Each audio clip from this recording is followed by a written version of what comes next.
Hello friends, welcome to லா சமையல். இன்றைக்கி என்ன பார்க்க போகிறோன்னா, ஒரு வெஜிடபிள் குருமா, ஒயிட் குருமா தாங்க பார்க்க போகிறோம்.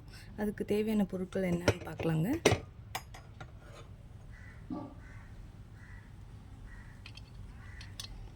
வெங்காயம் 2 வெங்காயம் கட் பண்ணியிருக்கேன். தக்காளி கம்மியாக போட்டால் போதும், ஒரு தக்காளி. இஞ்சி பூண்டு தோல் சீவி வச்சுருக்கேங்க. இஞ்சி பூண்டு, கருவேப்பிலை, கொத்தமல்லி, பச்சை மிளகாங்க 3 பச்சை மிளகா கீனி வச்சுருக்கேன். பீன்ஸு, கேரட்டு, உருளைக்கிழங்கு. ஸோ இதுதாங்க இதுக்கு தேவையான பொருட்கள். இதுக்கு ஒரு பேஸ்ட் ஒன்று ரெடி பண்ணணும். இதுக்கு தேங்காய் பேஸ்ட் ரெடி பண்ணுங்க. தேங்காய் ஒரு அரை மூடி தேங்காய் போட்டுக்கணுங்க.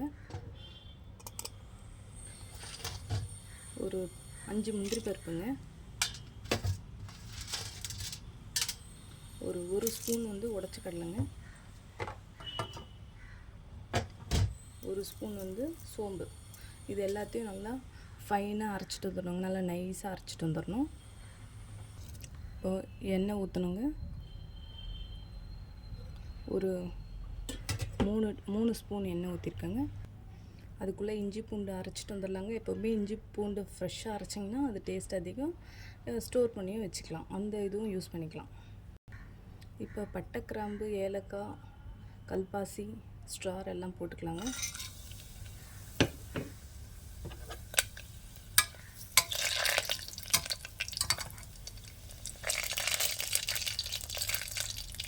இப்போது அது நல்லா பொரிஞ்சிருச்சு.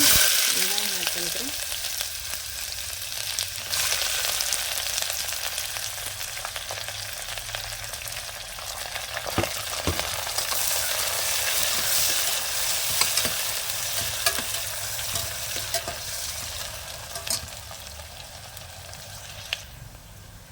வெங்காயம் நல்லா வதங்கிடுச்சுங்க. இப்போ இஞ்சி பூண்டு ஆட் பண்ணிக்கலாம். 2 ஸ்பூன் இஞ்சி பூண்டுங்க. இது நல்லா பச்சை வாசம் போகிற வரைக்கும் வதக்கணும். நல்லா வதக்கணுங்க.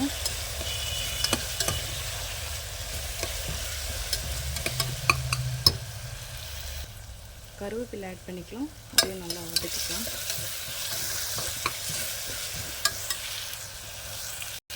இப்போ பச்சை மிளகாய் ஆட் பண்ணிக்கலாம்.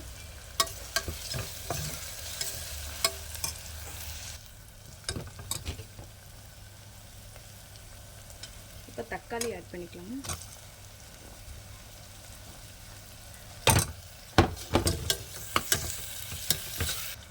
இப்போ நல்லா வதங்கிடுச்சுங்க. தக்காளி ரொம்ப கூழ வதங்கக்கூடாது. இப்போ வெஜிடபிள்ஸ் எல்லாம் ஆட் பண்ணிக்கலாம். ஒரு உருளைக்கிழங்கு, 2 கேரட்டு, ஒரு 10-15 பீன்ஸுங்க,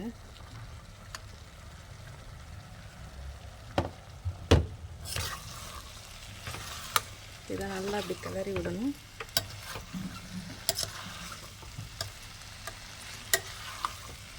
இது கொஞ்சம் எண்ணெயில் அப்படியே வதங்கட்டும்.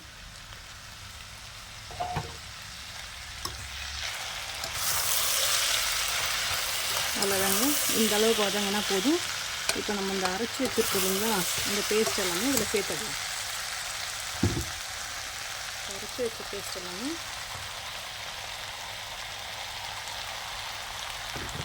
சேர்த்துட்டு இது நல்லா கிளறணுங்க.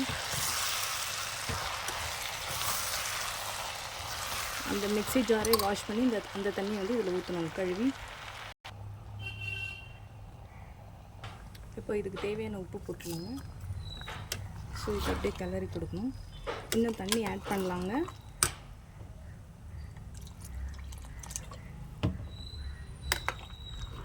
இந்த குருமா ரொம்ப தண்ணியாக இருக்கக்கூடாது. ஆனால் காயெல்லாம் வெந்து நல்லா குழஞ்சி வந்து அப்படி இருக்கணுங்க. இன்னும் கூட கொஞ்சம் தண்ணி ஆட் பண்ணிக்கலாம்.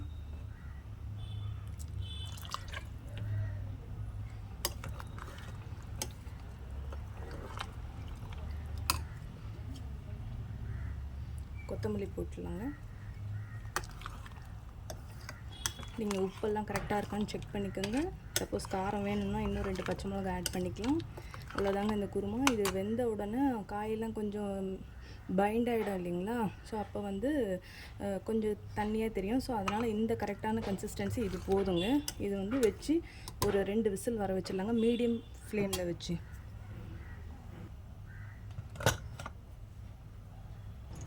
அவ்வளோதாங்க, குக்கர் விசில்லாம் வந்துடுச்சு, ப்ரெஷர் போயிடுச்சு. இப்போ எடுக்கலாம்.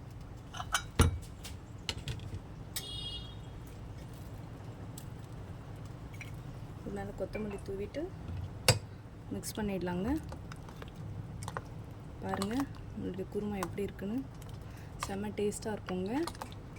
ட்ரை பண்ணி பாருங்கள். இது நான் ஒரு பவுலில் மாற்றிட்டு காமிக்கிறேன். அவ்வளோதாங்க, நம்மளோட குருமா ரெடி ஆகிடுச்சு.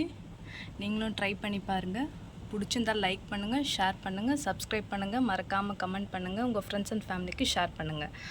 இது ரொம்ப நல்லாயிருக்கும், டேஸ்டியாக இருக்கும். ஆப்பம், இட்லி, தோசை, சப்பாத்தி எல்லாத்துக்குமே சூப்பராக இருக்குங்க. டேஸ்ட்டு சூப்பராக இருக்குங்க. ட்ரை பண்ணி பாருங்கள். தேங்க்யூ.